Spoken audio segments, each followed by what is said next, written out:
अरे तो आज की वीडियो में हम स्टार्ट करने वाले हैं न्यू जीएस के 50 क्वेश्चनों को, है ना। तो वैसे एक बात बताना चाहती हूँ मैं, पता है आपको, हम प्रीवियस ईयर के क्वेश्चनों को क्यों करते हैं। हम प्रीवियस ईयर के क्वेश्चनों को इसीलिए करते हैं कि हमें एक आइडिया हो जाता है कि जो एग्जामिनर है वो किस किस टॉपिक से क्वेश्चन पूछने वाला है। अगर आप इन वीडियोस को देखते हैं या फिर किसी भी बुक से प्रीवियस ईयर के क्वेश्चन करते हैं तो आपको वहाँ से एक आइडिया हो जाएगा कि ज़्यादा जो क्वेश्चन है ना वो किस टॉपिक से आ रहे हैं। तो आप उस टॉपिक को बहुत अच्छी तरीके से प्रिपेयर कर सकते हो जिससे हम एग्ज़ाम में उस टॉपिक के जो भी क्वेश्चन आए तो उनको कर पाएँ। तो जहाँ तक कि मैं डेली इस वीडियो जो बनाती हूँ तो मुझे इस मतलब बनाते बनाते मुझे ये ज़रूर पता चला है कि किस टॉपिक से क्वेश्चन ज़्यादा पूछे जा रहे हैं, है ना। देखो, एक तो आपका पॉपुलेशन से क्वेश्चन बहुत पूछा जाता है और एक आपका आर्ट एंड कल्चर, वहाँ से क्वेश्चन पूछा जाता है ना। और जो म्यूज़िक और इंस्ट्रूमेंट्स हैं वहाँ से क्वेश्चन पूछा जाता है। और फिजिक्स में आपने देखा होगा कि यूनिट्स वगैरह जो होती हैं नॉर्मल वो पूछी जाती हैं, है ना। और जो जो चोल वंश होता है, जो वंशज हैं हमारे गुलाम वंश वगैरह, उससे एक दो क्वेश्चन आपके पूछे जा रहे हैं, है ना। तो ये कुछ टॉपिक हैं, और भी टॉपिक है, स्पोर्ट वगैरह से आपको क्वेश्चन पूछा जा रहा है और जो हमारा करंट में चलता है ना उससे क्वेश्चन। तो आप अगर इन टॉपिक को क्लियर कर लें तो इससे आपको ये पता चल जाएगा कि अगर इस टॉपिक से 5 क्वेश्चन भी आए तो मैं अपने 5 नंबर पक्का कर ही लूँगा, है ना। तो बस इसलिए हम प्रीवियस ईयर को डिस्कस करते हैं और प्रीवियस ईयर में से ही हमें मतलब बहुत आइडिया होता है कि क्वेश्चन कहाँ कहाँ से आएंगे। तो स्टार्ट करते हैं आज नई वीडियो के साथ, है ना। और अगर आप इस चैनल पर नए आए हैं तो प्लीज़ चैनल को लाइक सब्सक्राइब ज़रूर करना। और लाइक आप तभी करना जब आपको वीडियो अच्छा लगे, तो वरना फालतू में लाइक करके कोई फ़ायदा तो है नहीं, है ना। तो लाइक तो तभी करते हैं जब वीडियो अच्छी लगती है, तो वीडियो को पूरा देखोगे तो शायद अच्छी लगेगी। और मैंने यहाँ पे जो क्वेश्चन होते हैं उनके आंसरों को भी बहुत ही डीपली एनालिसिस करके यहाँ पे समझाया है। तो आप प्लीज़ वीडियो को अच्छी तरीके से देखना। ये 50 क्वेश्चन ही आपके कवर नहीं होंगे, उससे रिलेटेड जो भी आपके टॉपिक होंगे ना वो क्वेश्चन भी आपके कवर होंगे। तो स्टार्ट करते हैं। देखो, जैसा कि इस इंडेक्स में हमें बताया है कि आज हमने कितने क्वेश्चन कर लिए, है ना। 1 दिसंबर की चारों शिफ्टों के कर चुके हैं और 2 दिसंबर की चारों शिफ्टों के क्वेश्चन आंसर हम कर चुके हैं। और आज हम करने वाले हैं 3 दिसंबर को हम 1 और 2 दोनों शिफ्टों के क्वेश्चन आंसर को, मतलब टोटल कितने क्वेश्चन करेंगे आज हम 50 क्वेश्चन करेंगे, जो कि हम हर वीडियो में 50 क्वेश्चनों को करते हैं। तो स्टार्ट करते हैं फर्स्ट क्वेश्चन के साथ। क्वेश्चन है हमारा कि मैग्नीशियम ऑक्साइड का रासायनिक सूत्र है। क्वेश्चन क्या है? मैग्नीशियम ऑक्साइड का रासायनिक सूत्र है। तो ये तो आपको देखकर ही पता चल गया होगा कि क्या है इसका आंसर। इसका आंसर होगा आपका 2, यानी कि MgO, मैग्नीशियम ऑक्साइड। देखो, जो मैग्नीशियम ऑक्साइड है ना इसको हम मैग्नीशिया भी कहते हैं। क्या कहते हैं इसको? मैग्नीशिया भी कहते हैं। ये क्या होती है कि ये क्षारीय पृथ्वी धातु होती है। पृथ्वी धातु मतलब ये पृथ्वी के अंदर पाई जाती है इसीलिए। और इसको हम कह सकते हैं मैग्नीशियम कार्बोनेट, इसको कह सकते हैं मैग्नीशियम डाइऑक्साइड और इसको कह सकते हैं मैग्नीशियम हाइड्रोक्साइड। तो हमें क्वेश्चन में पूछा था मैग्नीशियम ऑक्साइड का, तो इसका आंसर आपका कौन सा होगा? दूसरा वाला होगा। नेक्स्ट क्वेश्चन है हमारा कि बोरेक्स का रासायनिक सूत्र है। तो बोरेक्स का रासायनिक सूत्र क्या होता है? तो बोरेक्स का रासायनिक जो सूत्र है वो है आपका Na2B4O7.10H2O। Na2B4O7, यानी कि फर्स्ट ऑप्शन ही हमें दिख रहा है यहाँ पे, तो ये आंसर आपका सही होगा Na2B4O7.10H2O। देखो, बोरेक्स जो होता है ना उसे सुहागा भी कहते हैं। क्या कहते हैं? सुहागा, मतलब सिंदूर भी कहते हैं, ऐसा बोल सकते हैं। ये जो होता है ये भारत, तिब्बत, है ना, श्रीलंका और USA की कुछ जो सूखी झीलें होती हैं ना वहाँ पे पाया जाता है। मतलब 55% के समथिंग जो है उन झीलों से हमें बोरेक्स प्राप्त होता है। तो हमें कौन कौन सी चीज़ें प्रकृति से प्राप्त होती हैं एक तो ये डिस्कस कर लें। देखो, लिनन हमें प्रकृति से प्राप्त होता है, नेचर से। कपास भी हमें नेचर से और जूट भी हमें नेचर से। लेकिन जो रेयान है ना वो हमें नेचर से नहीं मिलता, तो इसीलिए ये हमारा प्राकृतिक रेशा नहीं होगा। तो थर्ड का क्या होगा? आपका फर्स्ट आंसर होगा। फोर्थ क्वेश्चन है हमारा, डैश कैल्शियम कार्बोनेट से बनी चट्टानों में पाया जाता है। तो जो कैल्शियम कार्बोनेट से जो चट्टानें बनती हैं उनमें क्या पाया जाता है? तो उसमें चूना पत्थर पाया जाता है। आप कैल्शियम नाम से ही समझ गए होंगे ना, कैल्शियम यानी कि चूना पत्थर तो होगा ही होगा, है ना। देखो, अगर मैं यहाँ पे बात करूँ, जो लोहा है इसका जो रासायनिक अगर हम प्रतीक की बात करें तो Fe होता है ना। और इसका जो एटॉमिक नंबर है वो 26 होता है। कितना होता है? 26, यानी कि परमाणु क्रमांक। सोना जो होता है इसको आपको पता ही है Au से दिखाते हैं। किससे? Au से। और इसका जो परमाणु क्रमांक है वो कितना होता है? 79। और हीरा जो हमारा जो बचा है वो क्या होता है? कार्बन का ठोस रूप होता है। ये क्या होता है? कार्बन का ठोस रूप। लेकिन हमें जो क्वेश्चन में पूछा था, कैल्शियम कार्बोनेट से जो चट्टानें बनती हैं उनमें क्या होता है? उनमें चूना पत्थर होता है। तो 2 इसका आंसर होगा। क्वेश्चन नंबर 5 है हमारा, स्थलमंडल कितना मोटा है? तो स्थलमंडल कितना मोटा है? तो इसका आंसर होगा आपका तीसरा, यानी कि 10 से 200 किलोमीटर मोटा है। कितना मोटा है? 10 से 200 किलोमीटर। तो थर्ड आंसर आपका सही होगा। 6 क्वेश्चन है हमारा, यदि हम जीएनपी से मूल्यह्रास को घटाते हैं तो कौन सी समग्र आय प्राप्त होती है? तो जीएनपी से अगर हम इसको घटाएंगे तो हमें क्या प्राप्त होती है? तो इसका आंसर होगा हमारा शुद्ध राष्ट्रीय आय। तो फर्स्ट ऑप्शन हमारा सही होगा। इसको हम एनएनपी भी बोलते हैं। क्या? एनएनपी। और जो जीएनपी होती है इसको ग्रॉस नेशनल प्रोडक्ट है, यानी कि सकल राष्ट्रीय उत्पाद बोलते हैं। क्या बोलते हैं? सकल राष्ट्रीय उत्पाद बोलते हैं। 7 क्वेश्चन है हमारा कि ने अक्टूबर 2022 में मेघालय के नए राज्यपाल के रूप में शपथ ली है। तो किसने मेघालय के नए राज्यपाल के रूप में शपथ ली है? तो इसका आंसर होगा हमारा 4 वाला, यानी कि बीडी मिश्रा ने। किसने? बीडी मिश्रा। ये जो थे ये अरुणाचल के क्या थे? राज्यपाल थे। और 4 अक्टूबर 2022 को जो बीडी मिश्रा हैं वो सत्यपाल मलिक की जगह पर आ रहे हैं, मतलब आए थे। ठीक है, तो उनका कार्यकाल पूरा हो गया था, तो उसकी जगह पर बीडी मिश्रा जो है वो मेघालय के नए राज्यपाल बने हैं। सबसे पहले अगर हम बात करें कि जो सत्यपाल मलिक थे ना, वो सबसे पहले 2017 में बिहार के राज्यपाल बने थे। किसके बने थे? बिहार के। तो क्वेश्चन हमारा ये है कि अक्टूबर 2022 में मेघालय के नए राज्यपाल कौन है? बीडी मिश्रा हैं। जो इससे पहले क्या थे? जो इससे पहले थे तुम्हारे अरुणाचल प्रदेश के राज्यपाल थे। क्या थे?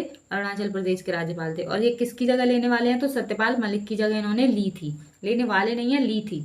2022 हो चुका है। 8 क्वेश्चन है हमारा, ओयो ने ग्रामीण पर्यटन पहल शुरू करने के लिए जम्मू और कश्मीर प्रशासन के साथ भागीदारी की। इस पहल का नाम क्या है? तो इस पहल का नाम है आपका, थर्ड ऑप्शन सही होगा, अतुल्य भारत का ताज। क्या नाम है?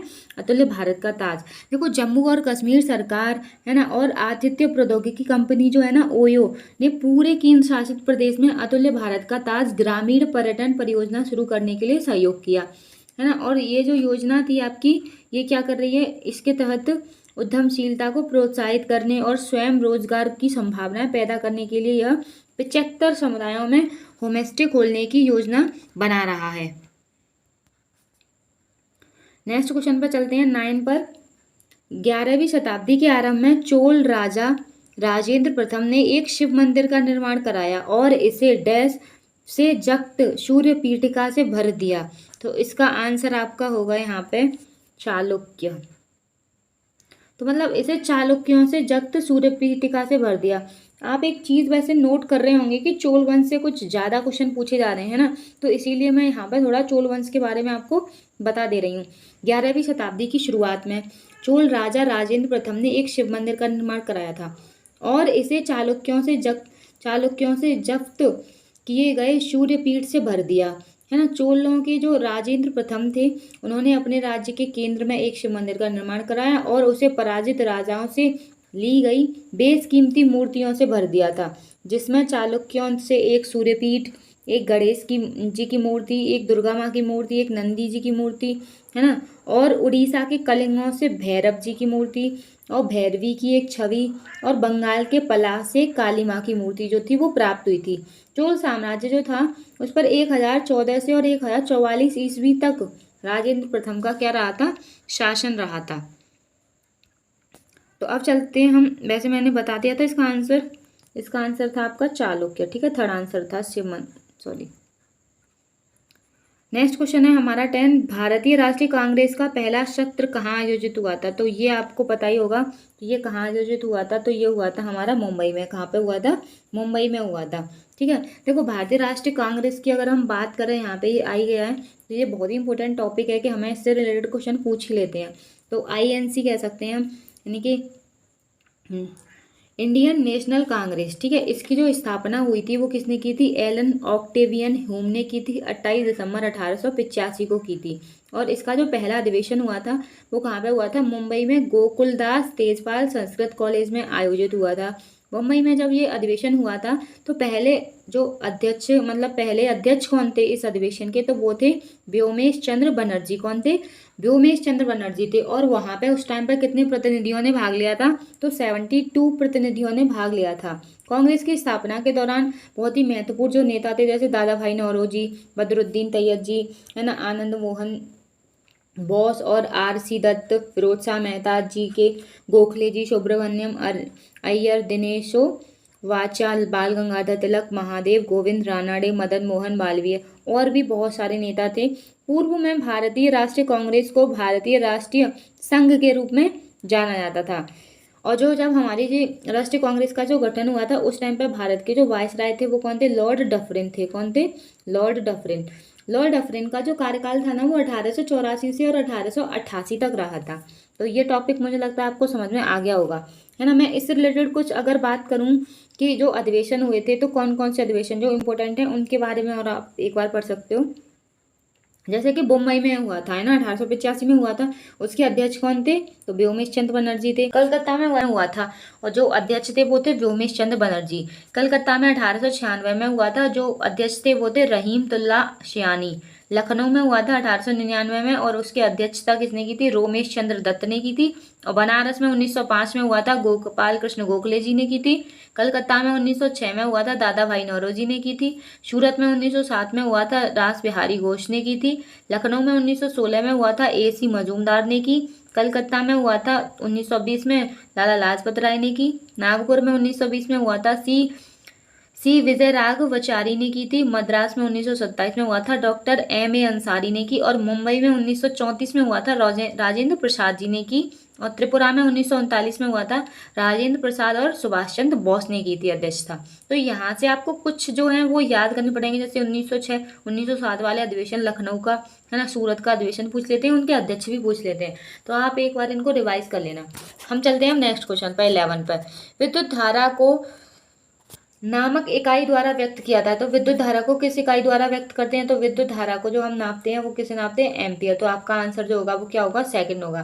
देखो यहाँ पे जो वाट है वो शक्ति का मात्रक होता है, मीटर आपको पता ही है दूरी का मात्रक होता है, और जूल हमारा कार्य का मात्रक होता है। और विद्युत धारा का जो मात्रक है वो क्या होता है? आपका एम्पियर होता है। 12 क्वेश्चन है। क्वेश्चन नंबर 12 है कि पृथ्वी की भूपर्पटी बनाने वाले खनिज पदार्थ के किसी भी प्राकृतिक पिंड को कहते हैं, क्या कहते हैं? आपको पता होगा इसका आंसर। तो इसका आंसर होगा आपका यहाँ पे सेल। सेल को आप चट्टान भी कहते हैं। क्या कहते हैं? चट्टान भी कहते हैं। नेक्स्ट क्वेश्चन है हमारा 13। ओलंपिक 2020 में भारतीय हॉकी पुरुष टीम के कप्तान कौन थे?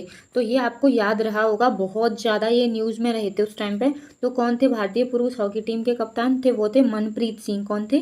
मनप्रीत सिंह। देखो मनप्रीत सिंह के अगर बारे में बात करें तो ये हमारी भारतीय टीम जो है फील्ड हॉकी टीम, वो उसके कैप्टन थे, है ना। टोक्यो में 2020 में जो हमारे समर ओलंपिक हुए थे उसमें इन्होंने क्या किया था? इनकी पूरी टीम को कांस्य जो पदक था ना वो इन्हें मिला था। यह टीम के लिए एक हाफ बैक है। क्या है?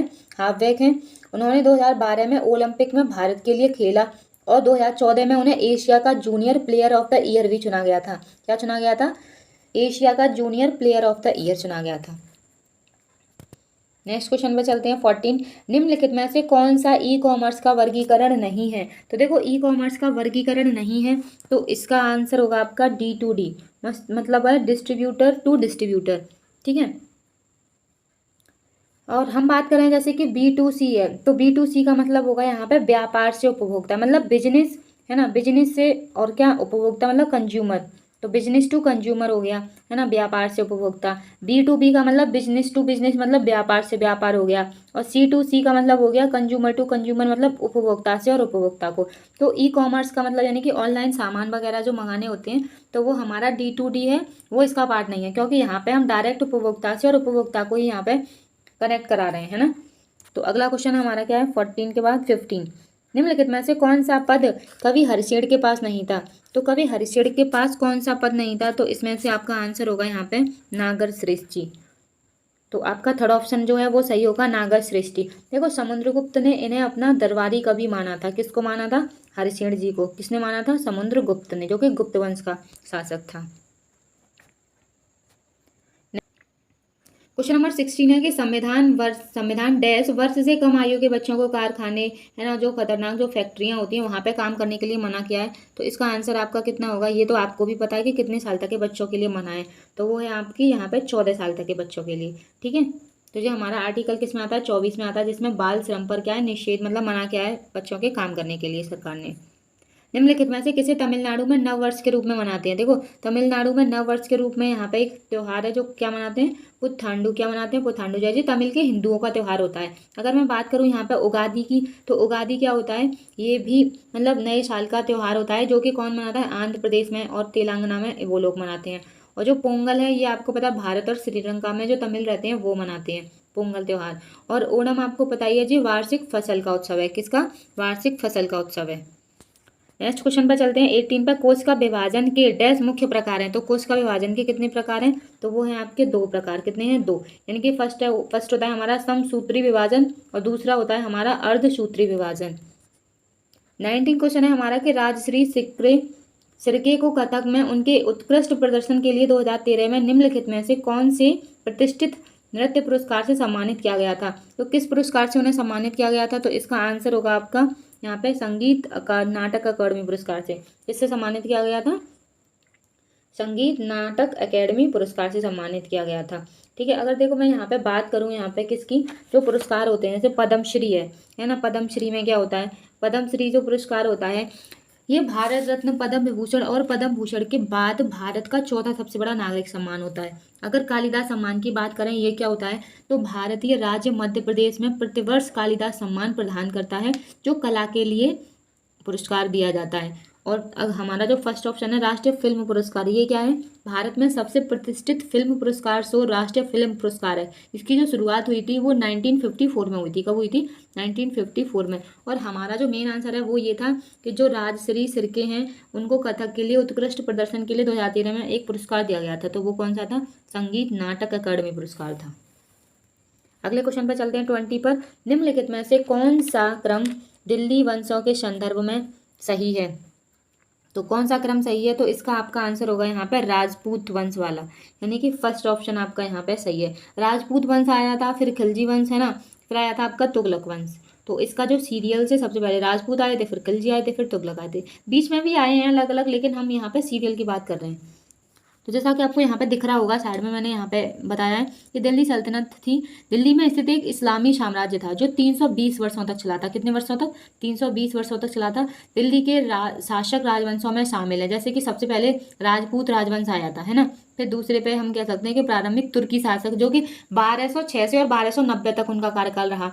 फिर खिलजी वंश आया, उनका 1290 से और 1320 तक रहा था। फिर तुगलक वंश आया, 1320 से 1414 तक रहा था। फिर सैयद वंश आया, 1414 से 1451 तक रहा था। लोधी वंश आया, 1451 से 1526 तक रहा था। तो आपको ये समझ में आ गया होगा कि कौन से हैं। इसमें आपको पहले भी सीरियल के और भी जो शिफ्ट थी उनमें भी क्वेश्चन यही पूछा गया था, इसी से रिलेटेड। 21 क्वेश्चन है हमारा कि हैंडबॉल में जो खिलाड़ी ड्रिबलिंग कितने समय के भीतर या पास या करना बंद कर देते हैं, उन्हें शॉट देना होता है, तो कितने सेकंड के भीतर करते हैं, वो ओनली 3 सेकंड। तो इसका आंसर होगा आपका 4 वाला। कितनी सेकंड के लिए करते हैं, 3 सेकंड के लिए। देखो इसमें क्या होता है, वैसे एक खिलाड़ी है ना, चलने का अपराध करता है। यदि वह गेंद को ड्रिबलिंग यानी कि पास या शूटिंग के बिना 3 से अधिक चरण में उठाता है ना। इसके अतिरिक्त हम कह सकते हैं कि यदि खिलाड़ी के पास 3 सेकंड से अधिक समय तक गेंद रहती है तो ऐसा हो सकता है। और इस दिशा निर्देश को कभी कभी 3 चरणीय नियम के रूप में भी संदर्भित किया जाता है। ड्रिबलिंग करने वाले खिलाड़ी को चलने के लिए दंडित किए जाने से पहले रुकने के लिए 3 चरण होते हैं जो टर्नओवर का कारण बनता है। उसके बाद प्रत्येक खिलाड़ी के पास या शॉट लगाने के लिए कितनी सेकंड होती हैं, 3 सेकंड होती हैं। तो हैंडबॉल में जो खिलाड़ी ड्रिबलिंग करते हैं उनके पास शॉट देने के लिए आपको याद होना चाहिए कितनी सेकंड होंगी, तो वो होंगी हमारी 3 सेकंड। नेक्स्ट क्वेश्चन है हमारा 22। हिंदुस्तानी शास्त्रीय संगीत की एक प्रतिपादक गंगूबाई हंगल एक प्रख्यात ख्याल गायिका थी जो हिंदुस्तानी संगीत के डैश घराने से थी। तो वो किस घराने से थी, तो वो थी आपकी किराना घराने से। किससे, किराना घराने से। ठीक है, गंगूबाई जी। नेक्स्ट क्वेश्चन है हमारा अगला 23। भारत के राष्ट्रपति के चुनाव के संदर्भ में निम्नलिखित में से कौन सा कथन सही नहीं है। तो भारत के राष्ट्रपति के संदर्भ में कौन सा कथन सही नहीं है, तो इसको हमें पढ़ना पड़ेगा ढंग से। तो पढ़ते हैं, चलो। देखो फर्स्ट दिया है हमें, राष्ट्रपति के चुनाव के संबंध में सभी शंकाओं और विवादों की जांच और निर्णय सर्वोच्च न्यायालय और उच्च न्यायालय दोनों द्वारा किया जा सकता है। ये पढ़ा हमने अभी। सेकंड था, चुनाव राष्ट्रपति का चुनाव 5 वर्ष की अवधि के लिए होता है। ये तो सही है, गलत वाला छांटना है। वह निर्वाचित एमएलएज और एमपीज द्वारा अप्रत्यक्ष रूप से चुना जाता है, ये भी सही है। 4 है हमारा, चुनाव आनुपातिक प्रतिनिधित्व के सिद्धांत के अनुसार होता है, ये भी सही है। तो गलत कौन सा है, तो आपका फर्स्ट आंसर जो होगा वो सही होगा, ठीक है। ये राष्ट्रपति के मतलब संदर्भ में ये वाला जो कथन है वो गलत है। क्वेश्चन नंबर 24 दिया है, निम्नलिखित में से किसका संबंध संगीत वाद्य यंत्र यानी कि संतूर से है। तो किसका संबंध है यहाँ पे संतूर से, तो इसका आंसर होगा आपका पंडित शिव कुमार शर्मा। कौन है, तो यहाँ पे आपका फर्स्ट ऑप्शन सही होगा। जो वाद्य यंत्र संतूर कौन बजाते हैं, तो वो बजाते हैं आपके यहाँ पे पंडित शिव कुमार। देखो पंडित रवि प्रसाद की बात करें तो ये सितार वादक हैं। ये क्या है रवि प्रसाद, ये सितार वादक हैं, है ना। और जो हमारे जो पंडित जसराज जी हैं वो क्या हैं, मेवाती घराने में ताल्लुक रखते हैं, जो कि भारतीय शास्त्रीय गायक हैं। ये कौन है आपके गायक, है ना। और पंडित हरिप्रसाद चौरसिया, ये आपको याद ही होंगे, ये क्या है, देखो हरि से याद रखो, हरि की भक्ति करते हैं, मतलब हरि की भक्ति तो बांसुरी से होती है, तो ये कौन है आपके बांसुरी वादक हैं। कौन है, बांसुरी वादक। तो हरि जी हैं, मतलब कृष्णा जी बांसुरी बजाते थे, हरि क्या करते हैं, बांसुरी बजाते हैं। तो आपको याद रहेगा हरिप्रसाद चौरसिया हैं वो बांसुरी वादक है। लास्ट क्वेश्चन 25, मुख्यमंत्री श्रमिक कल्याण प्रकल्प योजना अमित शाह द्वारा डैश की महिलाओं के लिए शुरू की गई। तो कहाँ की महिलाओं के लिए शुरू की गई थी, तो ये शुरू की गई थी आपकी त्रिपुरा की महिलाओं के लिए। किसके लिए, त्रिपुरा की महिलाओं के लिए। तो आपका आंसर होगा थर्ड वाला। चाय के जो बागान होते हैं ना, उनमें काम करने वाली जो महिलाएं होती हैं उनके लिए ये उन्होंने योजना शुरू करी थी अमित शाह जी ने। तो अभी हमने फर्स्ट शिफ्ट के क्वेश्चन करें। तो हेलो फ्रेंड्स, तो अब हम करने वाले हैं सेकंड शिफ्ट के क्वेश्चन आंसर आपको, है ना। तो अभी वीडियो को पूरा देखना है आपको, अभी कंप्लीट नहीं हुई है। तो चलो फर्स्ट क्वेश्चन देखते हैं। फर्स्ट क्वेश्चन है यहाँ पे कि भारत में कौन सी पंचवर्षीय योजना मुख्य रूप से गरीबी हटाओ, रोजगारों के अवसरों के सृजन और अन्य उद्देश्यों के साथ कृषि उत्पादन पर केंद्रित थी। तो कौन सी पंचवर्षीय योजना थी जिसमें गरीबी हटाओ मतलब इस पर ज़्यादा जोर दिया गया था, तो वो थी हमारी 5वीं पंचवर्षीय योजना। कौन सी थी, 5वीं पंचवर्षीय योजना। देखो 5वीं पंचवर्षीय योजना थी, उस टाइम पर जो हमारी प्रधानमंत्री थी वो थी इंदिरा गांधी। और इंदिरा गांधी जो थी उन्होंने ही हम ये नारा दिया था, गरीबी हटाओ का नारा, है ना। और इसमें क्या हुआ था कि बेहतर जीवन के लिए गरीबी उड़यन और रोजगार सृजन के उद्देश्य से ये जो नारा था ये दिया गया था। 5वीं पंचवर्षीय योजना थी वो भारत को 1974 से और 1979 तक की अवधि के लिए तैयार किया गया था। गांधी जी ने 20 सूत्री कार्यक्रम भी तैयार किया था इसी टाइम पे। तो इसका आंसर क्या होगा आपका, फोर्थ होगा। 5वीं पंचवर्षीय योजना थी जिसमें गरीबी हटाओ का नारा दिया गया था। अब चलते हैं नेक्स्ट क्वेश्चन पर। तो सेकंड क्वेश्चन है आपका, मिट्टी की नमी को बनाए रखने के लिए पौधों के बीच की अनावरित भूमि को जैव पदार्थ की एक परत से ढक दिया जाता है, इस विधि को कहा जाता है। तो इस विधि को क्या कहते हैं, तो इस विधि को कहते हैं मल्च बनाना। क्या कहते हैं, मल्च बनाना। देखो मल्च बनाना क्या होता है, एक मान लो कोई बाहरी पदार्थ है और उससे हम उस परत को ढक दें, तो इसी हम मतलब टेक्निक को हम क्या कहते हैं, मल्च बनाना कहते हैं। मल्च ढकने वाले पदार्थ का नाम है। क्या होता है मल्च, जिस पदार्थ से हम उसको ढक रहे हैं किसी चीज़ को, तो वो क्या है आपका मल्च कह सकते हैं उसे।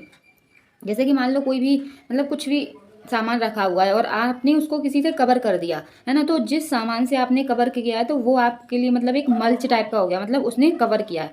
तो आपको इस क्वेश्चन से पढ़ के पता चल रहा होगा कि मिट्टी की नमी को बनाए रखने के लिए मतलब मिट्टी जो है वो सूखे नहीं, है ना, वो थोड़ी गीली है तो वो गीली रहे, तो इसीलिए क्या करते हैं, किसी पदार्थ की एक परत से उन्हें ढक देते हैं, तो जिससे वो ज़्यादा टाइम तक गीली रहे, उसमें नमी बनी रहे। तो इसका आंसर आपका होगा फर्स्ट। थर्ड क्वेश्चन है हमारा कि मार्च 2022 में स्त्री मनोरथ परियोजना निम्नलिखित में से किस केंद्रीय मंत्री द्वारा शुरू की गई थी। तो किस केंद्रीय मंत्री द्वारा शुरू की गई थी, तो इसका आंसर होगा आपका केंद्रीय महिला एवं बाल विकास मंत्री द्वारा। किसके द्वारा, केंद्रीय महिला एवं बाल विकास मंत्री। तो थर्ड का आंसर आपका फर्स्ट होगा। फोर्थ क्वेश्चन है आपका कि कालिदास सम्मान किस वर्ष स्थापित किया गया था। तो कालिदास जो सम्मान था वो किस वर्ष स्थापित किया गया था, तो ये किया गया था आपका 1980 में। कब, 1980 में। देखो जो कालिदास थे वो महान कवि थे, है ना। और जो कालिदास जो सम्मान पुरस्कार है ना वो मध्य प्रदेश सरकार द्वारा दिया जाता है। और जो कालिदास थे उनकी कोई फेमस जो रचना आपको याद हो, तो एक तो इनकी मेघदूत है ना, इनकी रचना है। और इसके अलावा आपको कौन सी रचना इनकी आती है वो कमेंट में जरूर बताना, है ना। जो कालिदास थे हमारे, इन्हें प्राचीन भारत के प्रसिद्ध शास्त्रीय संस्कृत लेखक कालिदास के नाम पर है। 1980 में सबसे पहले कालिदास सम्मान दिया गया था। कब दिया गया था ये सम्मान जो है, ये दिया गया था आपका 1980 में। ओके, तो अब चलते हैं हम फिफ्थ क्वेश्चन पे। फिफ्थ क्वेश्चन है आपका यहाँ पे कि युवा मामले और खेल मंत्रालय भारत सरकार द्वारा फिट इंडिया मूवमेंट निम्नलिखित में से किस वर्ष शुरू किया था। तो जो फिट इंडिया मूवमेंट था वो किस वर्ष शुरू किया गया था, तो वो आपका शुरू किया गया था यहाँ पे 2019 में। कब किया गया था? 2019 में। तो इसका आंसर आपका होगा थर्ड वाला। ये जो था फिट इंडिया मूवमेंट जो था जी पीएम मोदी ने शुरू किया था, है ना, 29 अगस्त 2019 में इसकी शुरुआत की थी उन्होंने।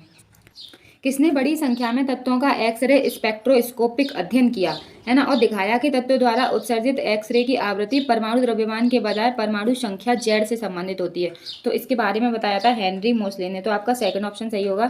हेनरी मोसले ने बताया था कि किसी तत्व द्वारा जो उत्सर्जित होती है एक्सरे की आवृत्ति वो परमाणु द्रव्यमान के बजाय किससे संबंधित होती है? जेड। वैसे देखो जेड भी एक हमारा परमाणु द्रव्यमान ही होता है, और इस चीज़ का इन्होंने जो पता लगाया था वो 1913 में पता लगाया था। कब लगाया था? 1913 में। नेक्स्ट क्वेश्चन पे चलते हैं 7। भारत सरकार ने अप्रैल 2022 में DACE योजना शुरू की। यह योजना निम्नलिखित में से किस मंत्रालय के तहत शुरू की गई थी? तो ये जो योजना थी जी किस मंत्रालय के द्वारा शुरू की गई थी? तो ये शुरू की गई थी आपका सामाजिक न्याय और अधिकारिता मंत्रालय, यानी कि थर्ड ऑप्शन आपका इसका ये सही होगा। देखो ये योजना 22 अप्रैल 2022 को अम्बेडकर फाउंडेशन द्वारा स्टार्ट की गई थी। किसके द्वारा? अम्बेडकर फाउंडेशन द्वारा। तो आप याद रखना कि DACE जो योजना थी अप्रैल 2022 में स्टार्ट हुई थी, यानी कि 22 अप्रैल को स्टार्ट हुई थी। और किसने करी थी? अम्बेडकर फाउंडेशन ने स्टार्ट की थी इसे। इस मंत्रालय द्वारा की गई थी? सामाजिक न्याय और अधिकारिता मंत्रालय द्वारा। तो थर्ड ऑप्शन आपका सही होगा। 8 क्वेश्चन है हमारा। शासक अलाउद्दीन खिलजी के शासनकाल में कितने प्रकार के कर थे? देखो शासक अलाउद्दीन जो खिलजी थे उनके टाइम पे कितने टाइप के जो कर होते थे? तो वो होते थे 3 प्रकार के। कितने प्रकार के? 3। तो आपका 3 ऑप्शन जो है वो सही होगा, यानी कि 4 वाला। इसमें उन्होंने जजिया कर, है ना, धरई कर और जगात कर जो थे वो लगाए थे अलाउद्दीन खिलजी ने। तो जजिया कर किसने लगाया था? अलाउद्दीन खिलजी ने। और धरई कर भी लगाया था और जगात कर भी लगाया था। 9 क्वेश्चन है कि राष्ट्रकूट और चोल राजवंशों के दौरान कुछ महत्वपूर्ण प्रशासनिक पद आनुवंशिक बन गए थे। नगर श्रेष्ठी पद का क्या अर्थ है? नगर श्रेष्ठी जो वर्ड है इसका अर्थ है आपका क्या है? शहर, और शहर का व्यापारी कह सकते हैं, शहर का व्यापारी। यानी कि राष्ट्रकूट जो वंश था ना उसमें राजा प्रशासक होता था। राजा जो था वो प्रशासक यानी कि प्रमुख होता था, और सशस्त्र जो बल थे उनका कमांडर इन चीफ भी होता था राजा। 10 क्वेश्चन है कि परिवार की वैयक्तिक आय प्राप्त करने के लिए निम्नलिखित में से किसे राष्ट्रीय आय में जोड़ा जाता है? तो किसको जोड़ा जाता है? तो इसका आंसर होगा आपका यहाँ पे सरकार और फर्मों से भुगतान हस्तांतरण को जोड़ा जाता है। किसको जोड़ा जाता है? सरकार और फर्मों से भुगतान हस्तांतरण को। तो इसका आंसर आपका कौन सा होगा? थर्ड ऑप्शन जो है वो सही होगा। 11 क्वेश्चन है असंतृप्त हाइड्रोकार्बन के संदर्भ में सही कथन बताना है। देखो असंतृप्त जो हाइड्रोकार्बन होते हैं उससे रिलेटेड कौन सा आपका ऑप्शन है वो सही होगा। तो ये है कार्बन के ऐसे यौगिक जिनके कार्बन परमाणुओं के बीच एकल बंध होता है असंतृप्त यौगिक कहलाते हैं, है ना। ये तो सही है। एकल बंध होता है? नहीं, ये गलत है। कार्बन के वे यौगिक जिनके हाइड्रोजन परमाणुओं के बीच द्वि या त्रिक आबंध होते हैं असंतृप्त यौगिक कहलाते हैं। ये भी गलत है। फिर दिया है कार्बन के ऐसे यौगिक जिनके ऑक्सीजन परमाणुओं के बीच एकल बंध होता है असंतृप्त यौगिक। देखो ऑक्सीजन परमाणु के बीच कभी एकल बंध होता ही नहीं है, तो ये भी गलत है। फिर दिया है उन्होंने कार्बन के ऐसे परमाणु जिनके कार्बन परमाणुओं के बीच द्विआबंध या त्रिबंध होता है। तो ये हमारा ऑप्शन जो है वो सही होगा। क्यों? क्योंकि जो कार्बन परमाणु होते हैं उससे या तो हम द्विबंध बना सकते हैं या फिर त्रिबंध बना सकते हैं। तो आप उसी को क्या कहते हैं? हम असंतृप्त यौगिक कहते हैं। तो आपका जो ऑप्शन होगा 11 का वो 4 सही होगा। अब चलते हैं 12 क्वेश्चन पे। तो इसमें दिया पादप कोशिकाओं के बारे में निम्नलिखित में से कौन सा सही विकल्प सही है? तो पादप कोशिकाओं से रिलेटेड जो है वो कौन सा सही है? तो यहाँ दिया फर्स्ट ऑप्शन है हमारा पादप कोशिकाएं समसूत्री विभाजन द्वारा विभाजित नहीं हो सकती। आमतौर पर सभी पादप कोशिकाओं में हरित लवक होता है। एक पादप कोशिका में आमतौर पर एक बड़ी रिक्तिका होती है। पादप कोशिका की कोशिका भित्ति सेलुलोज की बनी होती है। तो इसका जो हमारा जो सही है ना, देखो ये इन्होंने बिल्कुल सही बताया है कि सेलुलोज से बनी होती है ना। और इसमें आमतौर पर जो रिक्तिका होती है वो बड़ी होती है, ये भी सही है। और सभी पादप कोशिकाओं में हरित लवक होता है, ये भी सही है। तो हमारा जो ऑप्शन जो गलत है वो कौन सा है? यहाँ पे फर्स्ट है, यानी कि समसूत्री विभाजन द्वारा इनको हम विभाजित नहीं कर सकते हैं पादप कोशिकाओं को। तो 12 का आपका फर्स्ट ऑप्शन जो होगा वो सही होगा। 13 क्वेश्चन है हमारा निम्नलिखित में से किस भारतीय स्वतंत्रता सेनानी ने कहा था कि खुद वो बदलाव बनिए जो आप दुनिया में देखना चाहते हैं। देखो आप दुनिया में जो बदलाव देखना चाहते हैं, है ना, तो पहले अपने अंदर भी तो वो बदलाव लाना चाहिए। तो ये बात किसने कही थी? महात्मा गांधी जी ने कही थी। महात्मा गांधी जी द्वारा इन्होंने महात्मा गांधी जी ने कुछ लाइन्स कही थी। जैसे उन्होंने कहा था जी भर के जिए इस तरह से सीखिए जैसे कि आपको यहाँ हमेशा रहना है ना। ये लाइन भी महात्मा गांधी जी की है। दूसरी लाइन आपको यहाँ पे ये दिख रही होगी, खुद वो बदलाव बनिए। इसके लिए उन्होंने कहा था खुद वो बदलाव बनिए जो आप दुनिया में देखना चाहते हैं। एक और लाइन उन्होंने कही थी दुनिया में बहुत ऐसे लोग हैं जो इतने भूखे हैं कि भगवान उन्हें किसी और रूप में नहीं दिख सकता सिवाय रोटी के रूप में। तो हमें कुछ लाइंस गांधी जी की भी याद रखनी चाहिए। तो आपको शायद कोई और लाइन याद ना हो, लेकिन इसमें जो क्वेश्चन में दी हुई है, खुद वो बदलाव बनिए जो आप दुनिया में देखना चाहते हैं, ये शायद याद हो गई होगी। 14 क्वेश्चन है, नारियल के रेशे युक्त छिलके ऊतक से बने होते हैं। कौन से ऊतक के बने होते हैं? तो स्केलेरे कायमा। तो आपका ऑप्शन सही होगा, वो होगा सेकंड, स्केलेरेन कायमा जो है वो इस ऊतक के बने होते हैं। किसके? नारियल के जो रेशे युक्त छिलके होते हैं वो। 15 क्वेश्चन है यहाँ पे कि केंद्रीय पेट्रोलियम और प्राकृतिक गैस मंत्री हरदीप सिंह पुरी ने डैश में एशिया के सबसे बड़े कंप्रेस्ड बायोगैस संयंत्र का उद्घाटन किया है। तो कहाँ पे किया है इन्होंने? तो ये आपका ऑप्शन जो होगा वो सही होगा, सेकंड, पंजाब। देखो वैसे अगर आपको जैसे मान लो ये क्वेश्चन नहीं आ रहा हो तो आप यहाँ से समझ सकते थे हरदीप सिंह। हरदीप जो वर्ड है ना वो एक पंजाबी वर्ड दिख रहा है, तो पंजाब के हैं ये। केंद्रीय पेट्रोलियम और प्राकृतिक गैस मंत्री हैं जो हरदीप सिंह, उन्होंने पंजाब में क्या किया है? कंप्रेस्ड बायोगैस का एक संयंत्र जो है उसका उद्घाटन किया था।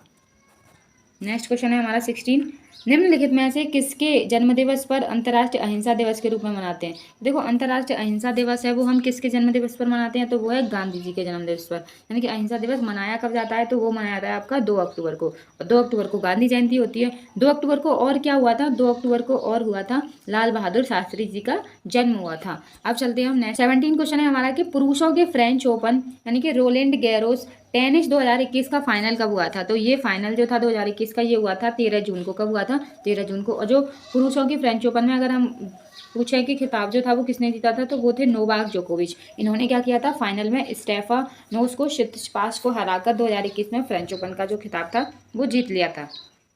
18 क्वेश्चन है यहाँ पे, the system based on individual leadership is a dash system.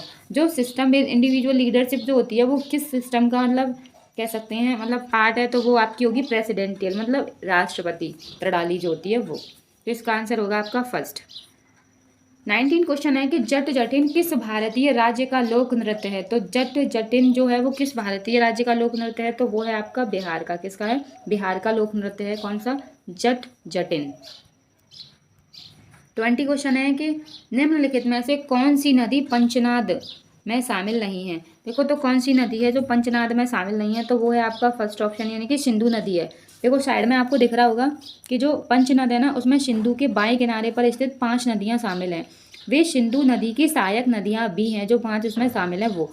इनका उद्गम जो है वो हिमालय से होता है। जैसे कि वे कौन कौन सी नदियां हैं? वे हैं रावी, झेलम, सतलज, ब्यास और चिनाब नदियां हैं। तो ये 5 नदियां हैं, इन्हें पंचनाद भी कहते हैं, लेकिन इसमें सिंधु जो है वो शामिल नहीं है।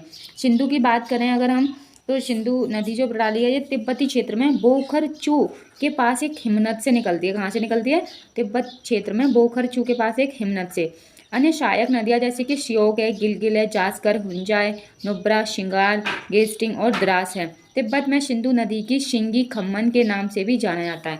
तिब्बत में जो सिंधु नदी है उसको शिंगी खम्मन कहते हैं। क्या कहते हैं? शिंगी खम्मन।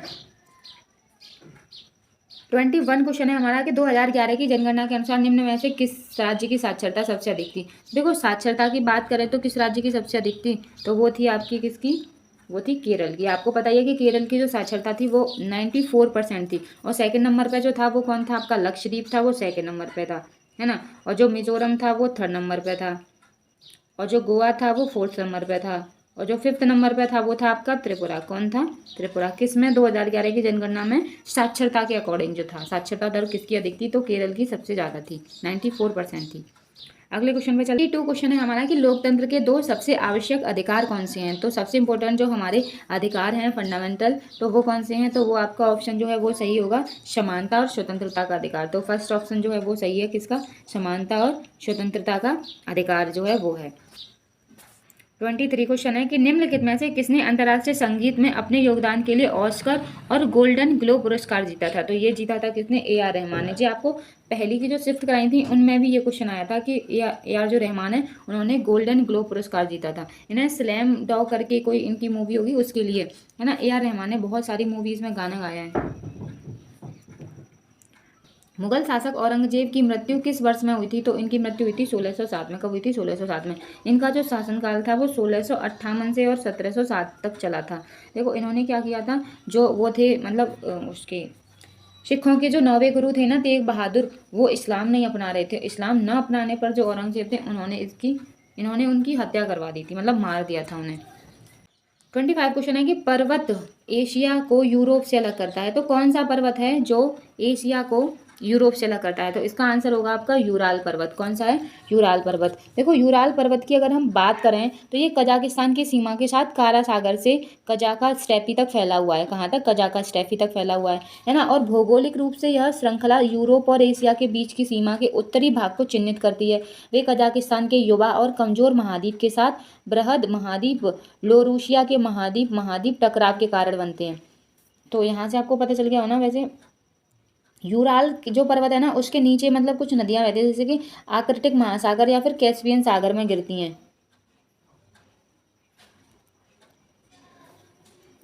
यूराल से नीचे बहने वाली जो नदियाँ होती हैं वो आर्कटिक महासागर या फिर कैस्पियन सागर में गिरती हैं।